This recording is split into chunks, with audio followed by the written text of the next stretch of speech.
하나님의 말씀 시편 2편 1절로 12절 말씀. 어찌하여 이방 나라들이 분노하며 민족들이 헛된 일을 꾸미는가? 세상의 군왕들이 나서며 관원들이 서로 꾀하여 여호와와 그의 기름 부음 받은 자를 대적하며 우리가 그들의 맨 것을 끊고 그의 결박을 벗어버리자 하는도다. 하늘에 계신 이가 웃으심이여 주께서 그들을 비웃으시리로다. 그때의 분을 바라며 진노하사 그들을 놀라게 하여 이르시기를 내가 나의 왕을 내 거룩한 산 시온에 세웠다 하시리로다. 내가 여호와의 명령을 전하노라. 여호와께서 내게 이르시되 너는 내 아들이라. 오늘 내가 너를 낳았도다.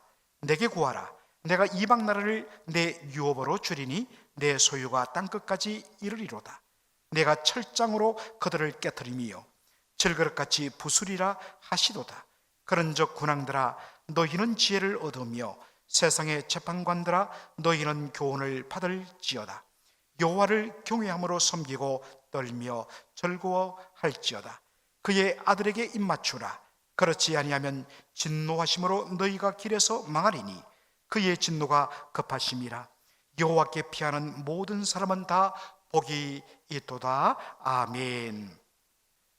오늘 저는 시편 2편 1절로 2절을 본문으로 그 아들에게 입을 맞추라 라는 제목으로 말씀을 전하고자 합니다. 여러분, 시편 2편은 보면 이것이 누구의 시편인지에 대한 언급이 없습니다.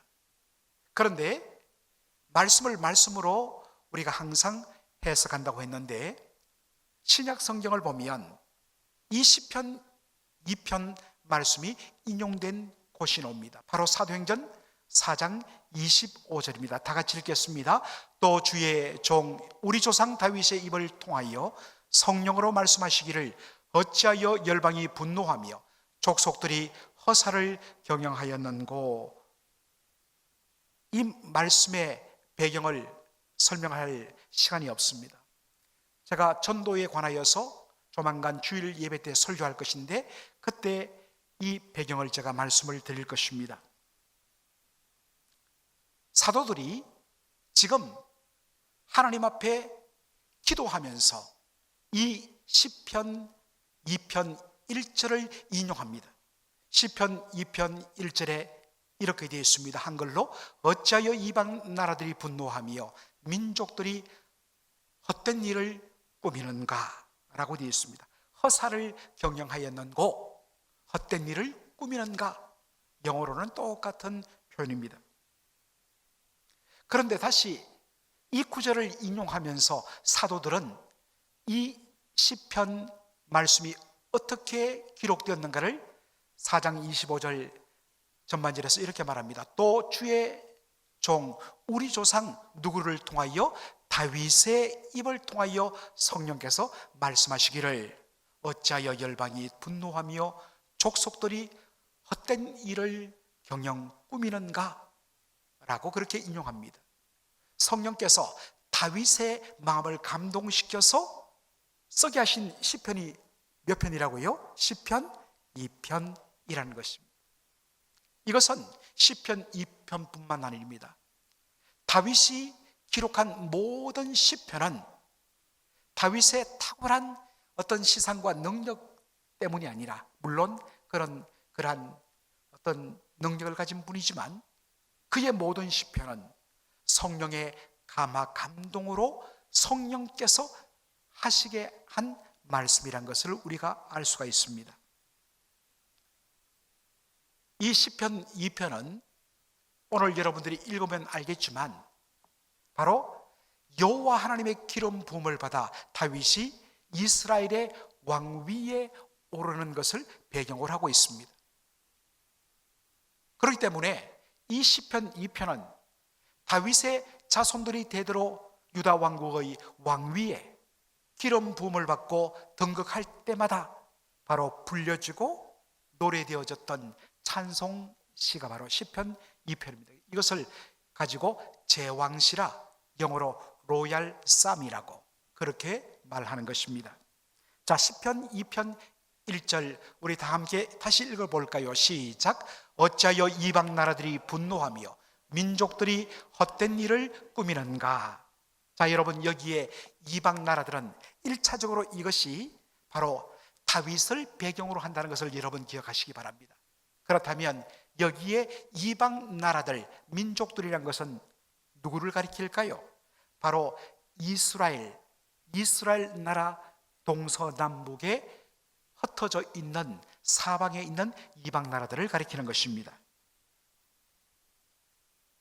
당시 이런 이방 나라들은 이스라엘의 왕에게 바로 온전히 복종하며, 그리고 복종한다는 의미로서 그들이 매년마다 그 종을 바쳤습니다. 그런데 이들이 다윗이 왕위에 오른다고 이야기하니까 그 옛날 목동 출신 다윗, 그 옛날 이리저리 도망 다니던 그 다윗, 그가 뭐 이스라엘의 왕이 된다고? 특별히 한동안 다윗이 몸을 어탁했던 블레셋 나라 왕들이 분노했습니다.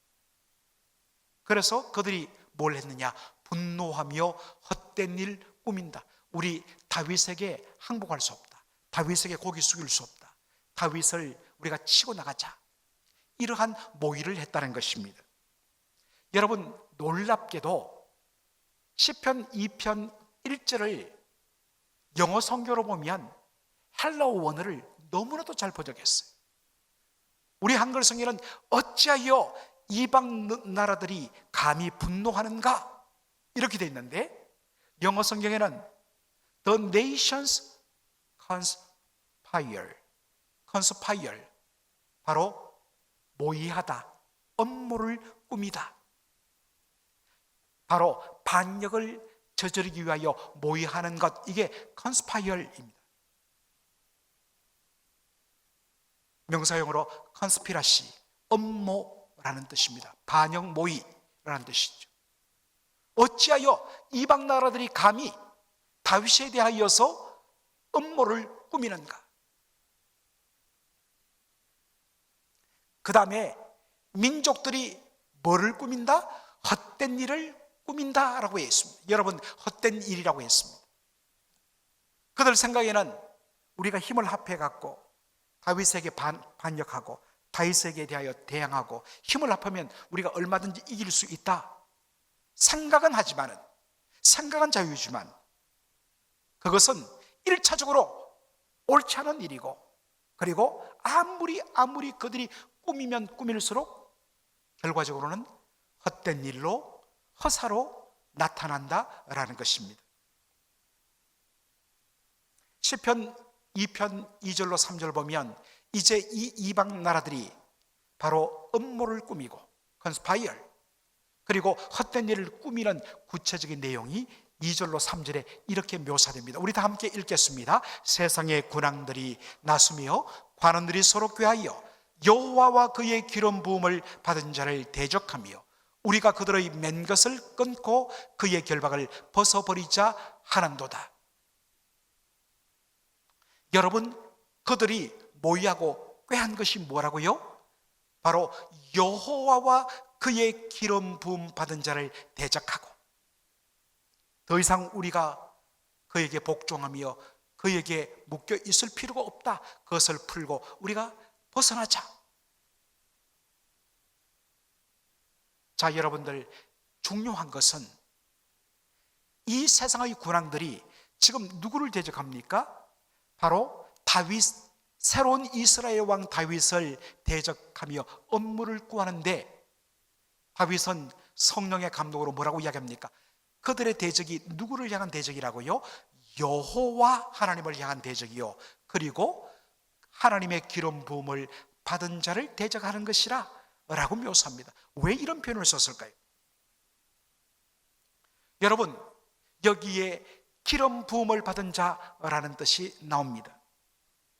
당시 이스라엘의 왕은 하나님께서 특별히 능력을 주시며 하나님께서 구별하여 거룩하게 세우셨다라는 의미로 바로 거룩과 능력을 의미하는 기름을 부어서 세웠습니다. 그런데 여기에 기름을 부음 받은 자, 기름 부음을 받아 세운 자, 이것이 히브리어로 뭐라고 하냐면 메시아입니다. 어디서 많이 들었던 거? 바로 예수님을 가리키는 말이 뭡니까? 메시아죠. 그런데 신약 성경을 보면 메시아 예수란 말은 나오잖아요. 항상 예수 다음에 따라 나오는 명칭이 뭡니까? 예수, 그 다음에 네 글자 그리스도, 영어로 Jesus Christ. 이 크라이스트란 말은 헬라어 크리스토스라는 말에서 나왔습니다. 그런데 이 헬라어 크리스토스, 그리스도라 말이 기름 부음을 받은 자라는 뜻입니다. 메시아라는 히브리어와 똑같은 의미인 것입니다. 그러므로 예수 그리스도라는 것은, 예수는 누구라고요? 하나님께서 기름 부어 세우신 메시아, 구원자, 이게 뭐냐? 예수 그리스도라는 뜻입니다. 바로 다윗을 기름 부어 이스라엘의 왕으로 세우신 분이 누구십니까?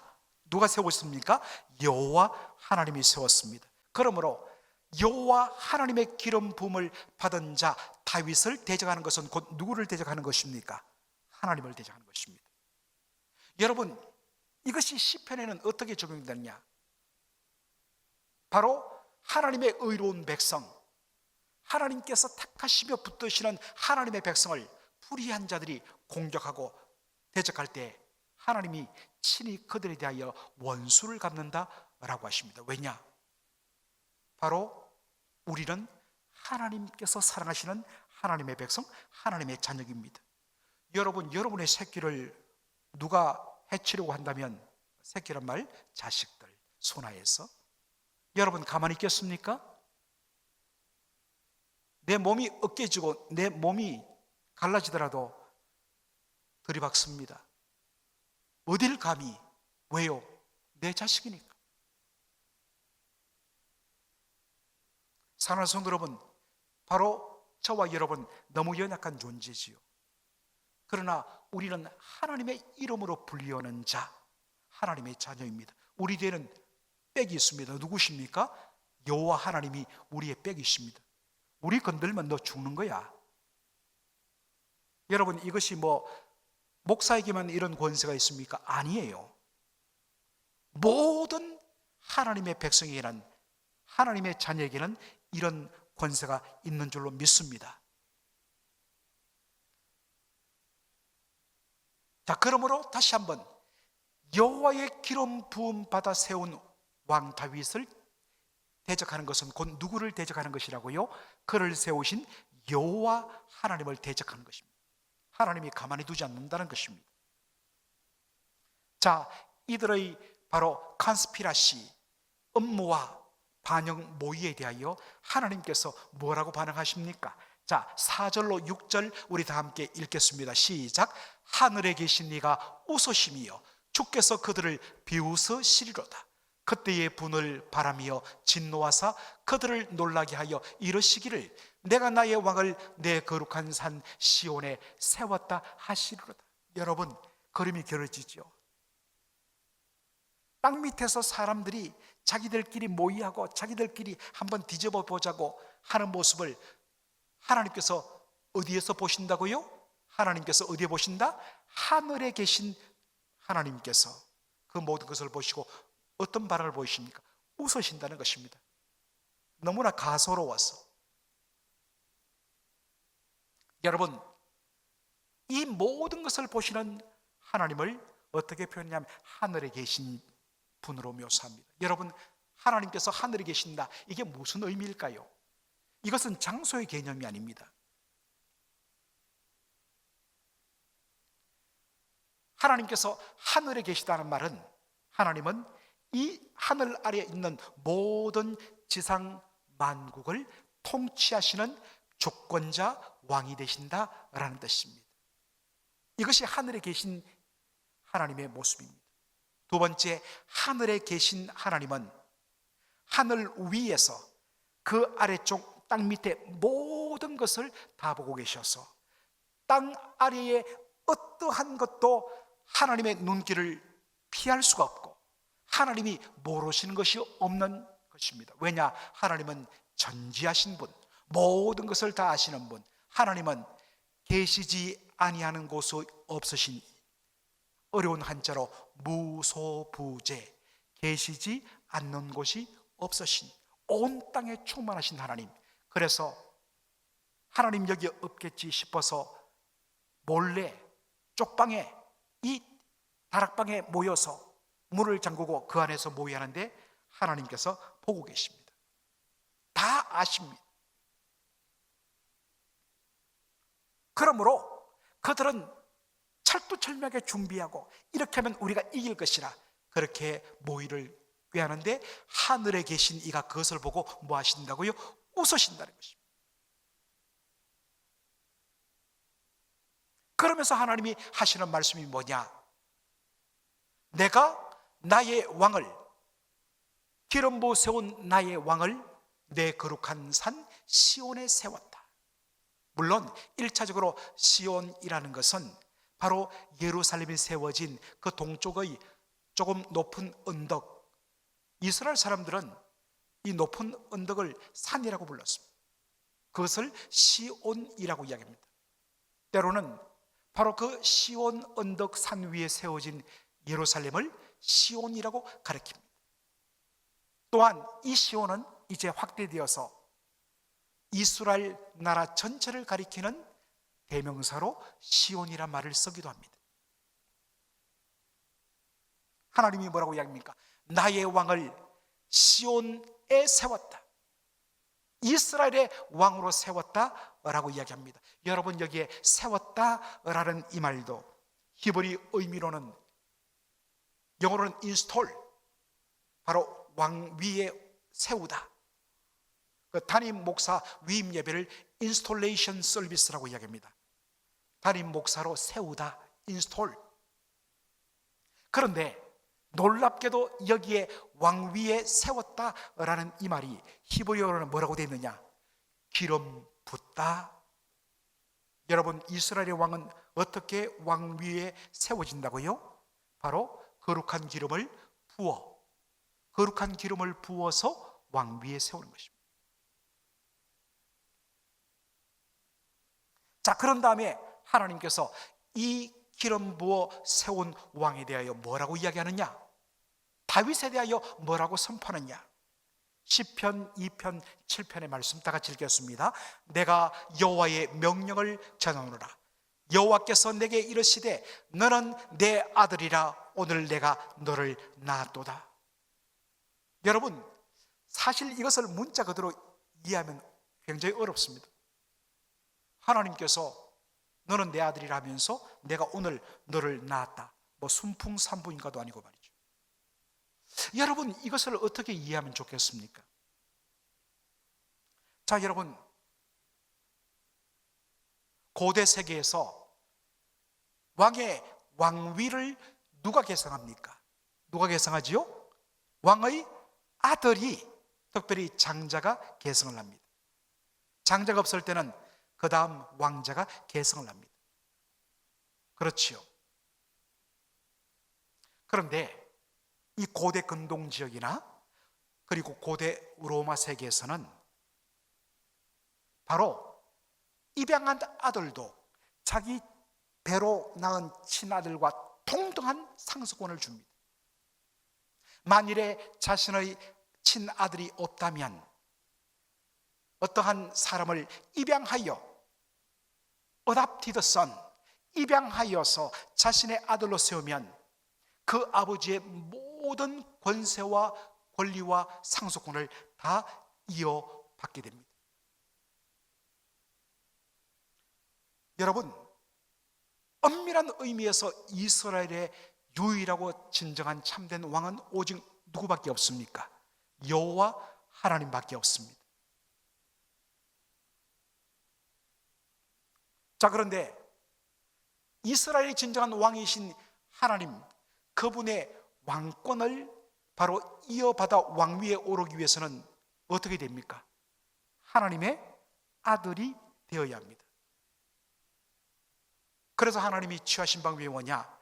다윗을 하나님의 아들로 adopted, 하나님의 아들로 입양하여서 입양된 이 아들에게 당신의 모든 왕권과 권세를 넘겨주는 방법을 택하십니다. 이것이 뭐냐? 내가 너를 낳았다라는 표현입니다. 여러분, 여기에 내가 너를 낳았다 했을 때 이 낳았다란 말은 족보에 쓰이는 말입니다. 여러분, 우리가 마태복음 1장을 보거나 또 역대상을 보면 이스라엘이 항상 족보에 나오는데 누구는 누구를 낳고 누구는 누구를 낳고 누구는 누구를 낳고 계속 그래 돼 있죠. 그죠? 여러분, 여기에 낳는다는 것이 어떤 이 순산의 과정을 의미하는 낳는다는 말이 아니라 이건 뭐냐? 너는 내 상속자다. 너는 우리 집안의 모든 것들을 물려받는 내 아들, 나의 상속자가 있다라는 표현입니다. 족보에서 쓰이는 말입니다. 그러므로 하나님께서 다윗을 향하여 내가 오늘날 너를 낳았다라는 것은 내가 너를 나의 아들로 입양하여서 내가 가진 이 모든 왕권과 권세와 권위를 너에게 다 상속하겠다. 그래서 너를 왕위에, 이스라엘의 왕위에 세우겠다라는 뜻입니다.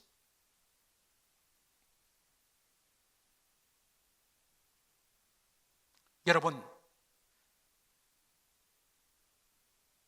아버지의 아들이 되면, 아버지의 자녀가 되면 아버지의 모든 것에 다 상속받게 됩니다. 하나님께서 이 왕위를 상속받은 다윗에게 주시는 그 놀라운 축복이 뭐냐? 자, 시편 2편 8편의 말씀 8절을 우리 다 함께 읽겠습니다. 내게 구하라. 내가 이방 나라를 내 유업으로 주리니 내 소유가 땅끝까지 이르리로다. 자, 이것이 이제 장차 어떻게 이루어지느냐? 바로 다윗의 후손인 예수 그리스도께서 만왕의 왕 만주의 주가 되시는데 그분은 어떻게 이방 나라를 다 상속받고 그것을 차지하는가? 그분의 소유가 땅끝까지 이르는가? 칼과 권력으로 그들을 짓밟고 항복시켜서 너 예수 믿지 않으면 너 죽는다? 그렇게 해서 온 나라를 십자군으로 정복한 것이 아니었습니다. 복음으로, 십자가 복음으로, 그리고 살아계 섬김으로, 때로는 피 흘리고 눈물 흘리면서도 바로 성령의 능력을 통하여 복음을 통하여서 이 복음을 통하여 예수를 믿은 사람이 예수님을 주님으로 고백하는 그러한 사람들이 점차 늘어나므로 마침내 이방 나라가 온전히 우리 주님께로 돌아오게 하신 것입니다. 여러분, 이렇게 시편 2편이 놀랍게 그렇게 펼쳐집니다. 마지막 시편 2편 12절은 이렇게 말합니다. 우리 다 함께 읽도록 하겠습니다. 그의 아들들에게 입맞추라. 그렇지 아니하면 진노하심으로 너희가 길에서 망하리니 그의 진노가 급하심이라. 여호와께 피하는 모든 사람은 다 복이 있도다 라고 이야기하죠. 여러분, 그의 아들에게 입맞추라. 입맞추라라는 말은 존경과 바로 예배를 뜻합니다. 온전히 내가 당신께 복종하겠습니다 라는 표시입니다. 진정한 우리 주님, 하나님의 아들 되신 우리 주님께 우리가 입맞추는 것은 바로 그분의 권위를 인정하고 그분의 말씀에 존중하는 것으로 그렇게 나타나야 한다는 것입니다. 여러분, 이 시편 2편은 신약 성경에서 바로 예수 그리스도와 그분의 십자가와 그분의 부활을 보여주는 말씀으로 적용됩니다. 여러분, 아까도 이야기했지만 예수님에게 붙는 호칭이 뭐라고 그랬습니까? 예수 그리스도. 그리스도란 말은 무슨 뜻이라고 그랬습니까? 기름 부음을 받은 자. 히브리어로는 메시아. 자, 여러분, 예수님께서 사람들 앞에 공적으로 사역을 시작한 때는 언제였습니까? 요단강에서 예수님께서 세례 요한에게 베프티즘, 세례를 받고 나서 예수님께서 본격적으로 예수 그리스도 메시아의 사역을 시작했습니다. 자, 그런데 여러분, 이 장면을 한번 그려보십시오.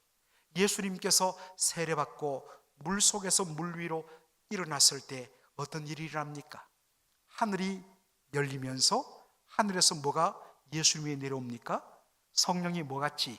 비둘기 같이 예수님 위에 임했습니다. 여러분, 다른 것도 아니고 예수님께서 공생애를 시작할 때에 그 예수님 위에 하늘이 열리며 성령이 비둘기같이 임하신 이유는 어디에 있을까요? 여러분, 성령님은 구약 성경과 특별히 요한 1서 2장에서 기름 부음이라는 뜻으로 그렇게 묘사됩니다. 구약 성경에 기름 부음이란 말이 나올 때 그것은 바로 신약 성경이 말하는 성령께서 그 위에 역사하다라는 의미가 되는 것입니다. 바로 성령께서 비둘기같이 예수님 위에 임했다는 것, 바로 예수님께서 하나님의 기름 부음을 받은 메시아임을 선포하는 내용입니다. 그런데 예수님은 어떠한 메시아입니까? 예수님은 바로 죄인들을 죄와 사망에서 건져내시고 구원하기 위하여 이 땅에 오신 메시아입니다.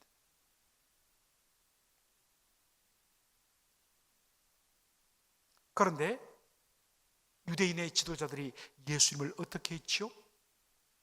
예수님을 죽이려고 모의했습니다. 그리고 예수님을 로마 총독 빌라도에게 어떻게 죽이라고 요구했습니까? 십자가에 못 박아 죽여달라고 이야기했습니다. 왜 하필이면 십자가 못에 박혀서 죽게 하셨을까? 여러분, 십자가는 로마 사람들에게는 바로 로마 제국에 반항하며 저항하던 반역자들을 처형하는 사형틀입니다. 그런데 유대인들에게 십자가는 나무에 달린 자마다 하나님께 저주를 받았습니다. 그러므로 십자가에 못 박혀 죽는 것은 하나님께 무엇을 받았다? 저주받았다라는 뜻이 됩니다.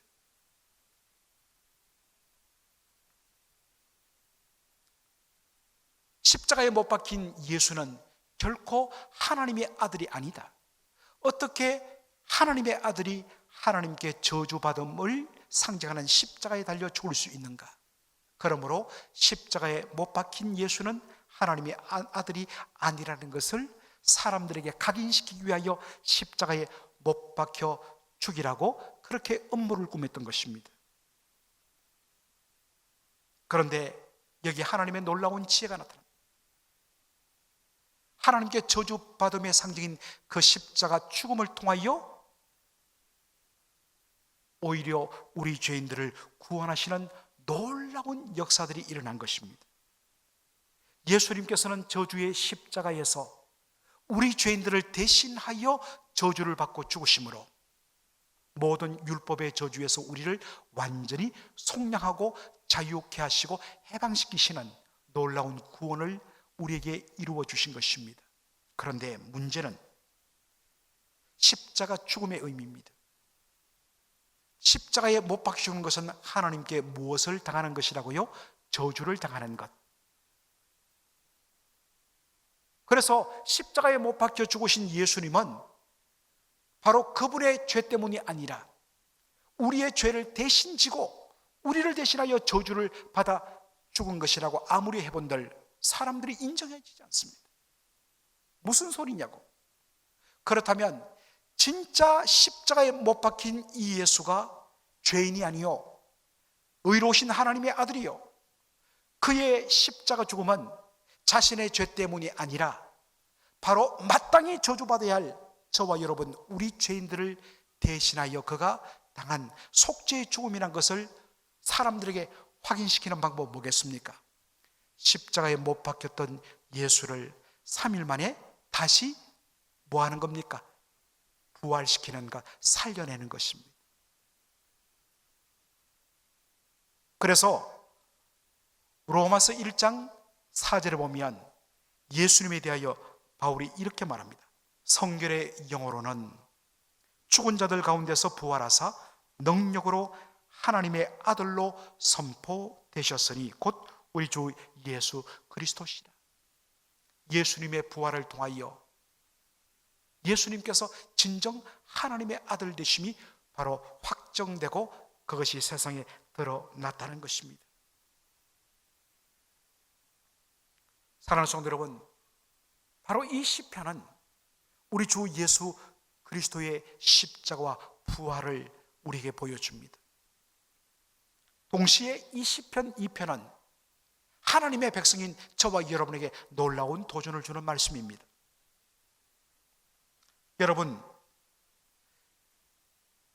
창세기 2장을 보면 하나님께서 첫사람 아담에게 주신 말씀이 무엇입니까? 너는 동산 안에 있는 모든 열매 맺는 나무의 열매는 네가 임의로 먹되 마음껏 따먹되 딱 하나 동산 중앙에 있는 선악을 알게 하는 나무의 열매는 따먹지 말라. 따먹는 날에는 정령 죽으리라 했습니다. 여러분, 제가 여러 번 이야기했지만 이 말씀은 무엇을 의미하는가? 이 말씀은 두 가지를 우리에게 보여줍니다. 우리는 정말 하나님의 형상으로 지음받은 왕같은 존귀한 존재로서 모든 것들을 왕처럼 누릴 수 있는 특별한 존재라는 것입니다. 그것을 보여주는 것이 동산에 있는 모든 나무의 실과들은 마음껏 먹어라. 그런데 그럼에도 불구하고 우리 인간은 누구입니까? 우리는 근본 하나님의 피조물입니다. 그리고 우리는 하나님 그분의 영광을 위하여 지음받은 존재라는 사실, 이것을 결코 잊지 말도록 하기 위하여 가장 잘 보이는 동산 중앙에 무엇을 심으셨습니까? 선악을 알게 하는 나무를 심으시고 그 열매만큼은 먹지 말라. 모든 특권이 주어졌지만 바로 그럼에도 불구하고 우리가 누구임을 깨닫도록 만들기 위하여 이 말씀을 주신 것입니다. 그런데 창세기 3장 보면 내일 토요 새벽에도 연결되는 말씀이지만 마귀가 뱀으로 위장하여서 그렇게 속삭이죠.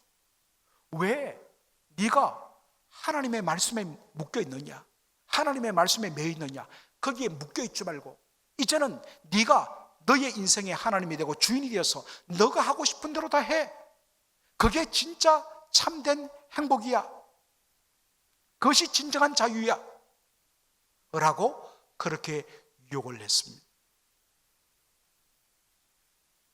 그래서 결국 넘어졌죠. 여러분, 오늘도 마귀는 동일하게 우리를 유혹합니다. 너 왜 하나님께 매여 있어? 왜 이 시간 얼마든지 즐길 수 있는데 답답하게 시리 여기에 왜 와 있어? 뭐 꼭 그냥 성경 읽고 기도 굳이 할 필요가 있어? 주일 한번 예배당에 성경 다 꽂혀 있고 눈만 딱 열면 화면에다 성경 구절 띄워주고 그 예배 1시간 그냥 인조이하고 내려가서 국밥 한 그릇 먹고 그러면 되지 뭐라고 구역 모임 한다 그러고 제자 훈련 받는다 그러고 성경 일독 하라고 했었고 말이죠. 야, 묶여있지 마라. 그걸 풀고 벗어나라. 여러분, 오늘도 마귀는 우리를 그렇게 유혹합니다.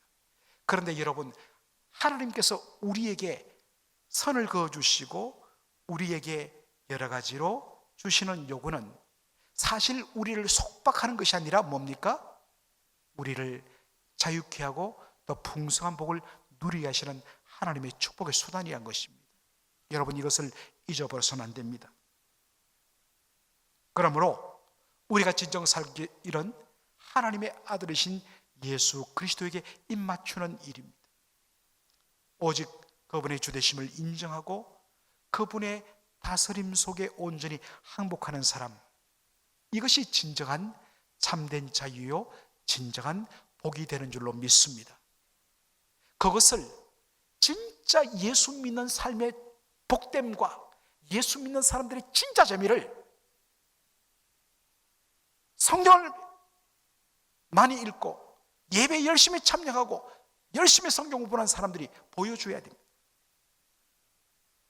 저는 한평생 신앙생활을 하지만 그분이 교회 중직자 직분을 갖고 있더라도 딱 보면 엉터리로 신앙생활 한 분 딱 보이죠.